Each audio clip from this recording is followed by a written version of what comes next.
If they're due for a raise, I think, it is important to go out and just check. I think it's important every once in a while to just see, what is this job being paid in the market?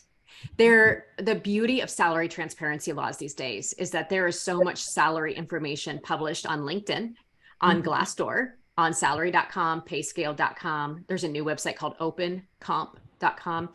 And you could just go out and say, okay, as a director of XYZ, what is this role typically paid? And it's important to not just match the title, but to look at the descriptions of the actual work and make sure that lines up as well.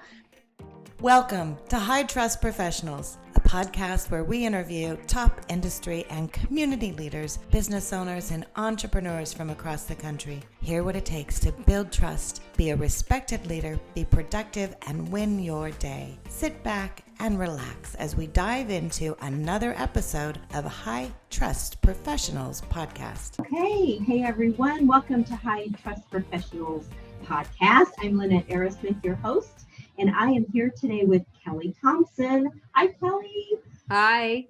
Thank you so much for taking time out of your schedule to join us today. I can't tell you how excited I am to dive into a couple subjects with you. So thanks for taking the time. Yeah, I'm so excited to talk about this. I appreciate it. Well, so, whenever I'm going to have a guest, I always like to do a little recon. And I'm going to describe you as the many hats of Kelli Thompson. Because seriously, if you look at leadership, women's leadership coach, not just a coach, not just a leadership coach, but you really dive into helping other women, which I love. And hello, Stevie Award winner. Yes, we do have a Coach of the Year among us, so congratulations for that. Thank you. You're a speaker, you're an author. Let's not forget your wife to Jason and your mom to Haley.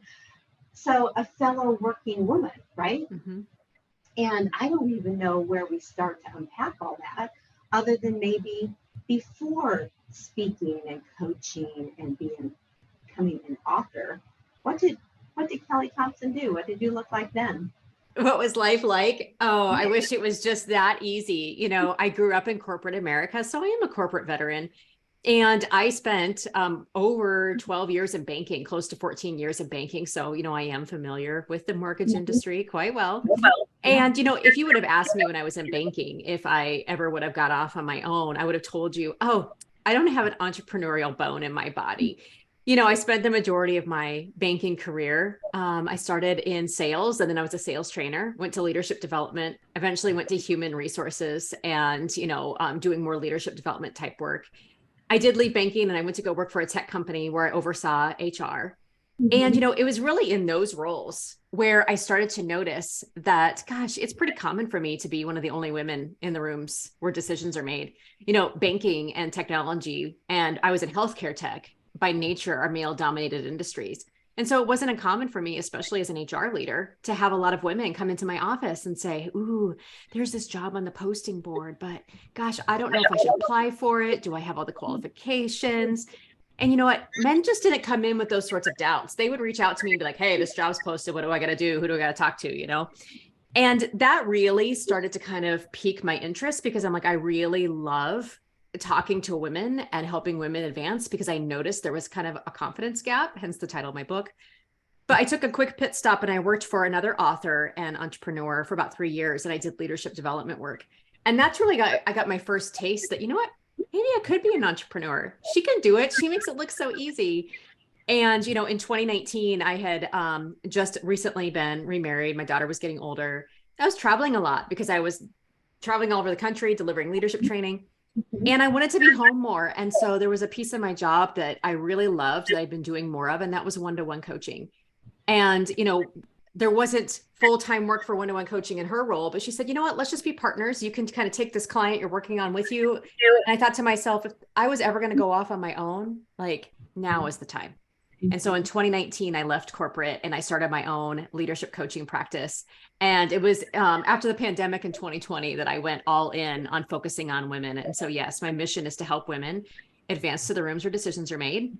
And we do that by having one-on-one coaching or by going into organizations and doing group programs for employee resource groups or speaking at women's conferences.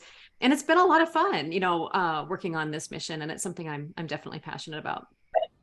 That's obvious.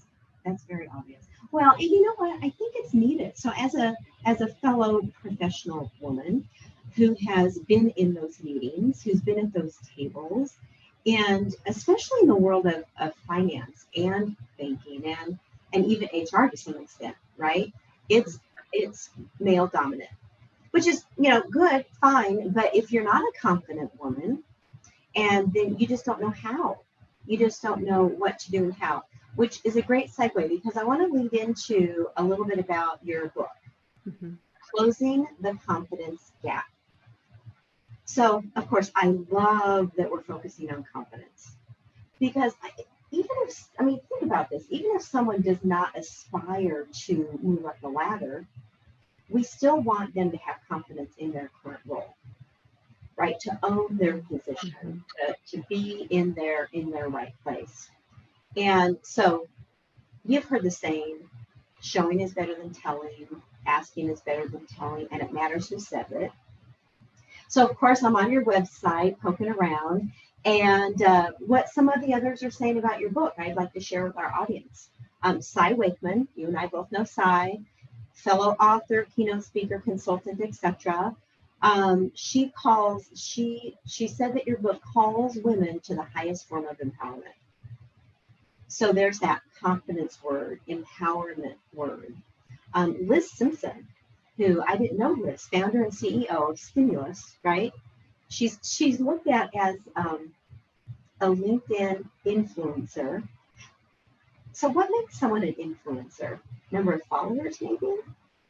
Followers and reach. Yeah. Reach. She's also a speaker. And she says, and I love this because this is one of my biggest pet peeves, I would say, in corporate America or business in general. She says, if you're tired of outdated leadership books and repeat the same old perspective frameworks, that your book is a breath of fresh air. And I think that's probably one of the things where, you've got the type of leader that's a stick, and you've got the type of leader that has the carrot. And then I think in today's world, you need to be more collaborative, engaging, right? Intentional about being with your people and listening. So I love what they have to say. So I thought it'd be kind of fun just to kind of jump into what would you say to fill in the blank. So what would you say to, I'm due for a raise? What's the first thing you would tell someone, before they jump into that conversation or try to start negotiating? What would your best advice be to that person? Yeah, I really just have, 3 tips for them. If they're due for a raise, I think, it is important to go out and just check. I think it's important every once in a while to just see, what is this job being paid in the market? The beauty of salary transparency laws these days is that there is so much salary information published on LinkedIn, on Glassdoor, on salary.com, payscale.com. There's a new website called opencomp.com. And you could just go out and say, okay, as a director of XYZ, what is this role typically paid? And it's important to not just match the title, but to look at the descriptions of the actual work and make sure that lines up as well. What is this person being paid in my industry? What are they being paid in my locale? I mean, let's not take an Omaha salary and compare it to San Jose. You're going to lose every time, right? So you got to be very smart about that. So, go get your data. What is this being paid in the market? That way we don't just go into our annual review time and say, oh, great, I got a 4% raise. That's higher than normal. Great, I'll take it. I think every year is a good opportunity for us to take a look at market data. And if you go out and you look at market data and you say, in fact, you know what, actually, I think there is a pretty big gap between what I'm being paid and what is being demanded in the market. And this can be very common, especially when you have worked at the same organization for many years. Because the phenomenon of what happens when you work at the same organization for many years is you often get just put into those 3%, 4% increases. Well, lots of times, not only does that not keep up with inflation, but it may not keep up with the market rates of what they're paying for your job, that they have to pay new people, who come into the organization to get them. So look at the data. And then if you decide, wow, I think there is a gap and I need a bigger raise, I need a market adjustment, I want you to make a list of your unique value proposition that you offer that organization. Don't just go in and say, I'm a good leader. I'm good at playing with others. I'm a good collaborator. Like, that's very generic. Let's be specific. I want you to be specific as to, these are 3 of the unique things that I've contributed to this organization in the last 12 to 18 months. And here were the results of those things. This is key, is to be able to tie, like, I deserve this market increase because these are the results that I'm providing the organization. It could be things like, I improved revenue, I reduced risk, I reduced expenses, I led change. And then after you've got your data, after you make your case, these are my unique skills and these are the results that my organization has brought, I want you to pull together your ask.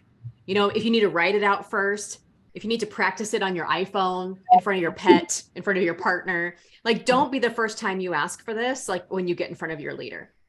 And then I think the last step is then just to ask your leader, and you know your leader best. So if you know your leader is going to respond well by putting this in an email first and then having the conversation, do it that way. Maybe your leader responds best by just getting in front of them and having the convo. But just to summarize that, get your data, make your case, practice your ask, and make your ask in a way that you know that your leader is going to hear it. That's amazing advice. So good. We just had a leadership summit in Herman, Missouri. If you've never been, super cute wine country. It was great to spend time with our fellow leaders across our organization. And we looked at job descriptions, and it was so interesting to me because, you know, there's these labels, right? C1, just as an example, C1, 2, 3, 4, whatever, C or A. And it was interesting to me to say, okay, well, how do you really differentiate?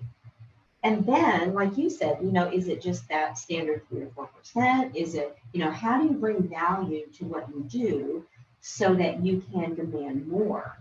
So that's amazing. So how about, I really love this concept of aligning your purpose with your paycheck. Tell us more about that. Yeah. So one of the things that I really advocate for, and came through my own stumbles in corporate America, I guess you could say, is that I remember being at the same organization for 12 years. Amazing organization, best place to work, you know, people lined up to work there. By all, you know, things on paper, I should have been really happy. I should have been super engaged. I should have been so grateful to work there. And I think that was a lot of the talk track I had in my head. But, you know, one of the things that I kept noticing was every 12 to 18 months, I kept switching jobs because I just was bored. I was just bored.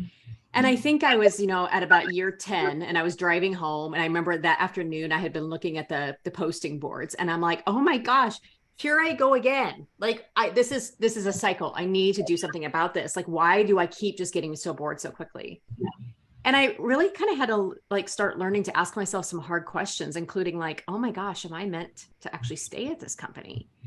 And that was really scary to me because this organization had kind of raised me, you know? And so, you know, one of the things I noticed was not only did maybe my personal working values not align with the values of the organization and how they made decisions, but you know what? I kind of figured that, and this is true of anybody in financial services, I was a really creative person working in a heavily regulated industry.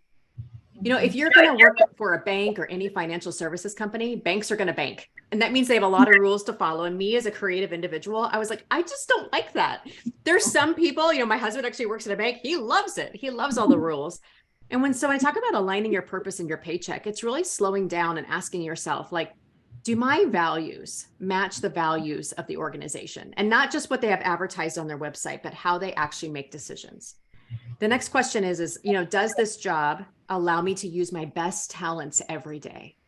You know, that was key, is they just didn't really have a lot of funding for me to use my best talents in places that were exciting to me.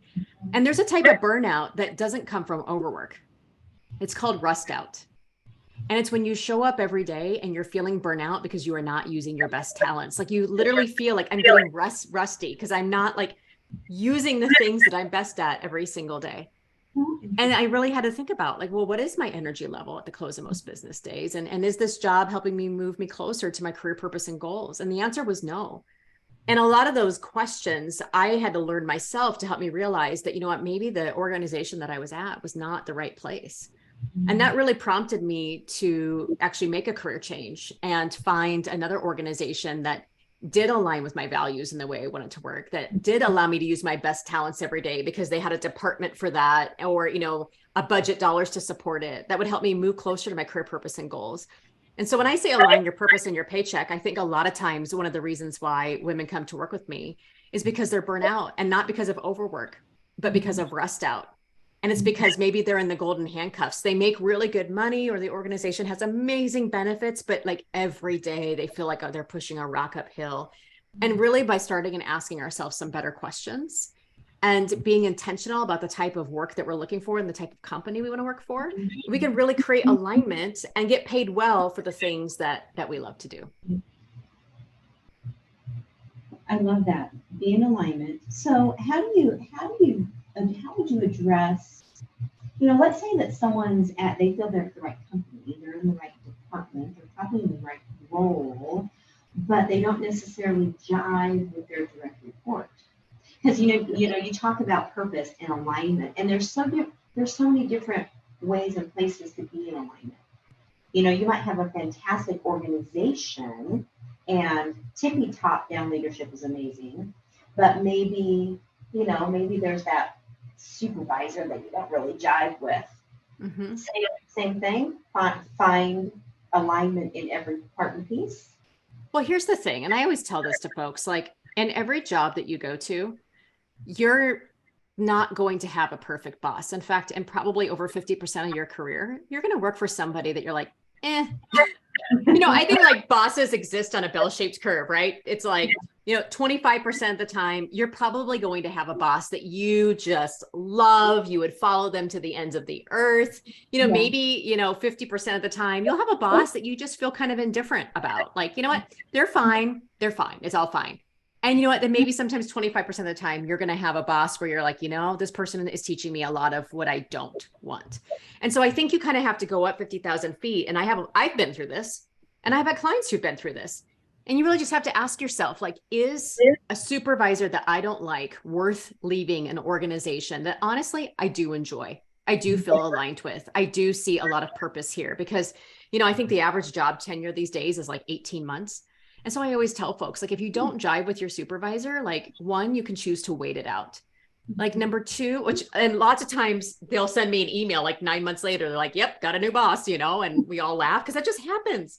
Yeah. Number two is like, I think it's really important that when we have a supervisor we don't jive with, to make sure that we're doing what we can to establish like team working agreements, norms of communication. How well do I know my boss's triggers? Have I even asked or told my boss how I want to be communicated with? Like, does my boss even know what's important to me? And so often when we have like disconnects with our supervisors, and I ask them in coaching, well, like, tell me what you've done with your boss to, let them know that, they're like, nothing. Mm-hmm. And so sometimes it's like, this is where we need to have that courage to show up and have a conversation with our leader about what we want, what our boundaries are. And if you're in a situation where you've done all that, and you do really want to stick it out in the organization, but you don't love your supervisor, then it's important for you to set what I call like little micro boundaries. So, and what I mean by that is you may not love your boss or the way they lead, but you can ask yourself, okay, well, what is this teaching me? How is this happening for me? What do I need to do to protect my own time and energy at work? What boundaries do I need to set with my boss about how much time I'll spend on something or at something, so that I can kind of keep my sanity while I kind of, maybe either find something different at the organization or, wait this out or, decide what my right next step is. I love that. No, that's perfect. So last bullet point, and then back to you, Kelli. Mm-hmm. So this concept of reframing flaws and getting closer to or clear on your unique talent. So similar to what we've been talking about, right? Mm-hmm. So reframing flaws. We all have them. We all have flaws. I mean, they aren't going to go away. And so what does that mean? Reframing them, and then talk about the unique talent piece. Yeah, absolutely. You said something earlier in the podcast, and so I want to bring this full circle. You said, leaders today need to be more collaborative, and you listed a couple of other things. And what this really refers to is the gender likability biases at work. Lots of times I have companies who want to sign up employees for coaching, and it's usually a man. because most CEOs are still men today. Yeah. And lots of times what they'll say is, hey, Kelli, can you coach this leader? She really needs to work on her executive presence. And I'll say, oh, that's interesting. Tell me more about how you define executive presence. Because lots of times what we still get is a very masculine way of being. Well, she needs to be less emotional, more direct, more strategic, more logical, more blah, blah, blah, blah, blah. Or sometimes when this individual does demonstrate more masculine qualities like assertiveness, directness, unemotionality, she gets penalized because women aren't supposed to behave that way. I use the word behave in quotation marks. And so lots of times, both through like just some systemic issues and some gender likability biases, this especially affects women of color. It can be really hard because, we internalize a lot of these things, oh gosh, people say I'm too bossy, I'm too assertive, I'm too direct, I'm too emotional, I'm too blank to lead. Yeah. And every time I ask women, because I know I felt this way, I was always called too direct or too unemotional, too blunt. I'm constantly self-censoring. And that constant self-censoring is exhausting. And it's like this emotional burden, I think sometimes that a lot of women carry because they're constantly self-censoring in a place that men just don't really have to self-censor all that much. Back to my conversation with the CEOs who want to sign folks up for training, I often say, well, you know what, could executive presence look any different? Do we need to expand our definition of emotion, executive presence? What are you basing that off of? Because I really want to challenge the conversation. Because a lot of the things that I work on my clients with are like, for instance, Lynette, what have you always been told? You're too what? That's bossy. Bossy? Okay. I would say bossy, just similar to you, direct. Mm-hmm. High expectations. Yeah. Yeah. And so what's wrong with that? Nothing. Like, what's wrong with that? Yeah, that's what women are saying. What's wrong with this? So let me ask you, but sometimes they think that those are their flaws. So how has being bossy and direct helped you in your career? Oh, well, because, I'm a get her done kind of girl. And so, results come when you're direct, and I call it proactive. Some might say bossy. I really it's proactive. Things get done as they should get done. And I think where I what did you call it? Censor. Yeah. Where I self-censor is I have to be careful to not be abrasive and or to because if you're too anything, people will shut down and they won't respond, they won't react, they won't engage. I have found. So there's that line between how do you lead and still have positive engagement so that things move forward, people move forward. You help people grow in their space. I love that. You just demonstrated very well about how like these unique things about you actually have been your greatest gifts. They help you get things done. They help you get results, right? They help you drive change. They help you do all of these things. And I think sometimes we forget about that. And then you use already something else that I encourage all my clients to do, which is like, you're right. You know what? I can't be direct to the point of being abrasive or blunt because that just doesn't serve anyone. It doesn't help me build relationships. And so I need to think about, well, what do I value? Like, what are my leadership values? And one of the things you said was that you didn't want to be abrasive. So when you think about maybe like a core leadership value of yours or how you want someone else to describe you if you weren't in the room, like what would maybe two of those words be? Oh, wow. I was interviewing one of my real estate friends, not too long ago for the podcast. And she says, well, what if I want to ask you a question? Yeah. Oh, wait, let me stop the record. And she wanted to know how do I stay so driven? Mm.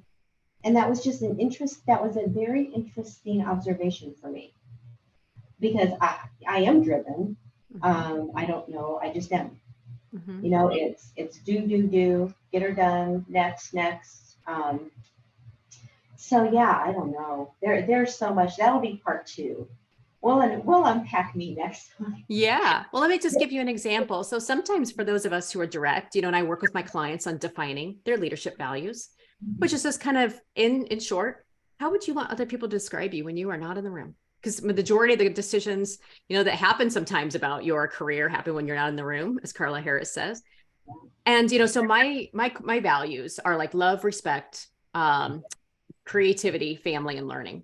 So when I really think about my flaw, quote unquote, flaw of directness, I really had to think about, well, how do I be direct and respectful? How can I be direct and loving?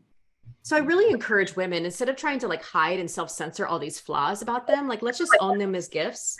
Let's talk about how they've helped us, and let's talk about the situations and then when they are precisely needed. And let's talk about how we can blend this approach in alignment with your values so that you're building the relationships you want. So you're getting the results that you want. Because it's not about hiding it and self-censoring it. It's like, how do we show up as more of ourselves, in a way that feels good to us? No, I love that. Yeah, I would say, and that's a great thing to think about. Driven, I would say, successful, kind. Yeah. All of the loving, all of those things that we want to be. But also I think that I have a passion around just helping others grow, just like you. How do you help someone get from where they are to where they want to be? What does that look like? Yeah. So is there anything else I just want to touch on a couple things before we wrap up, anything else about the book, which is amazing, that you would like our audience to know or hear? Yeah, I think just, in short, the book is called Closing the Confidence Gap, Boost Your Peace, Your Potential, and Your Paycheck. And you can read the Amazon reviews. The Amazon reviews say this already, but, a lot of people think, oh, this is going to be a book of confidence tips, and it's not. It's actually does two things. It takes a look at the systemic issues that women face in the workplace today, things like the gender pay gap, the confidence gap, just some of the likability biases, how much unpaid and non-promotable work that women take on in the office that keeps them overwhelmed and overworked. So it takes a look at a lot of systemic things. But then, I wish we could change the systems overnight, but we can't. So it gives you like practical tools and honestly, like really personal stories of, how to approach some of these circumstances in the workplace and things that you can do, in spite of some of these circumstances. And so as you and I were chatting before, there's a toolkit you can download and take with you so that you can apply these in the workplace right away. And that was really my goal, was to give women like a real look at both things that are out of your control and then also how you can step in and have agency, or as Cy Wakeman said, really show up in your own power at work and take back the control that you have. Mm-hmm. Oh, I love that. I'm sure you get lots of positive feedback, which is amazing. So let's talk about a couple last minute things. If you could spend time with anyone, whether it's a mentorship that's long-term or just grab coffee with someone and pick their brain, who would it be? It would be my great grandma. I wrote about her in my book, and it's honestly the most commented on story from my book, because my great grandma went to college in the 1920s when women didn't do that, got married, and her husband was on the railroad. And so that meant she was running this 1,000-acre farm in Western Nebraska by herself. Because she went to college and actually she had a job from age 15. She was shrewd. She knew the cost of things. She knew marketing. She knew human behavior. She knew how balance sheets worked. And she was unfortunately widowed in 1961, which this is really important because remember, in 1961, women couldn't sign checks in their own name. They couldn't borrow money in their own name. There was a lot of things that they could not do. And so she was 4'11" in stature, but like she would walk into like farm supply stores or to like buy a new tractor. And like the employees knew her. They wouldn't even work with her. They would immediately go get the manager. Because they knew she was there to like negotiate down to the penny. And remember, this is 1961. Yeah. Women don't do that. Yeah. So just imagine all the things that she was called, kind of like per our conversation, bossy, shrewd, a witch, those sort of things. But she just had this way of moving through the world. Like, because she was all those things, like she fed her family as a widow. She ran this ranch on cash. She bought a bus on cash to transport her workers. Like, who could do that today? Right. And so, just how she lived this alternative life in a way that was so mission driven and, in a way that like kept such a legacy. Like, I would love to just sit down and be like, how did you do this in 1961? Right. Yeah, that would be amazing. It's so fun. I love that question because I hear sometimes it's someone who's professional, well-known, and other times it's so personal. Yeah. Like a grandparent or a mother or whoever. So thank you for sharing. Yeah. Is there anything else that we didn't cover that's important to you before we wrap up? I don't think so. If, I have some free stuff on my website, I know you might be interested in the book, but, we talked about salary. I do have a salary negotiation guide if that's important to you. And a little bit more about the career, align your purpose and paycheck stuff. So folks can just go to my website at kellyraythompson.com. I'm Kelli with an I, R-A-E. And if they just go to the free tab, there's a ton of free goodies that folks can download just to dig in a little more on what we talked about today. Oh, I love that. Okay, guys, listen up. Kelli with an I, R-A-E, Thompson.com. And that's where they can see the outline of the book. They can see reviews. They can get the tools, and they can actually order right on your website from Amazon and Barnes & Noble. Yep. Kelli Thompson, I think we're going to have a part 2. I don't know. Oh, that'd be great. But oh my gosh, I could talk to you forever and a day, but we both have other things to do. Thank you for taking the time to share your story and your book, and just bless everyone with this passion that you have around helping other professional women. It's refreshing. So I appreciate that. Okay, guys, it's a wrap. High Trust Professionals podcast. I'm Lynette Arrasmith, your host. And don't forget to find us on social media, Facebook, LinkedIn, Instagram, and TikTok. See you next time.